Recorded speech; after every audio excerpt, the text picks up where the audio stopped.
Почна трката за вработување на лекари во клиниките и болниците. Во текст се тестирање, пошто следуваат интервјуа и добивање на решение за работа.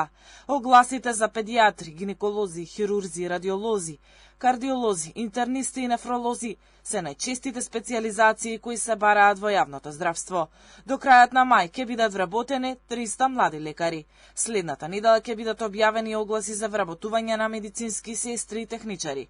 Неделова ќе има огласи и за вработување на 1200 луѓе кои со години работеле договор на дело. Според синдикалците, вработувањето на младите специјализанти е нова надеж за граѓаните. Тие сметаат дека со зголемување на бројот на здравствени работници во Македонија нема да се дозволи стагнација на македонското здравство. Како што знаеме, веќе во клинички центар Мајка Тереза пуштени се конкурсите за приватните специјализанти, каде што се воек на тестирањата. Во здравствените домови од вчера има пуштено за прием на приватни специјализанти, кои што ќе од голема потреба и дефицит се во сите јавни здравствени установи.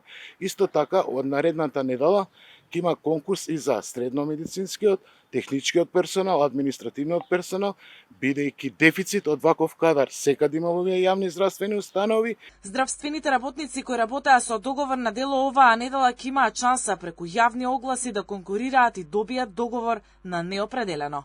Синдикалците велат дека Македонија има квалитетни лекари кои државата не смее да дозволи да ги изгуби. Поред наши претпоставки да се примат сите дипломирани доктори, да се примаат сите завршено средномедицински персонал и пак имаме дефицит.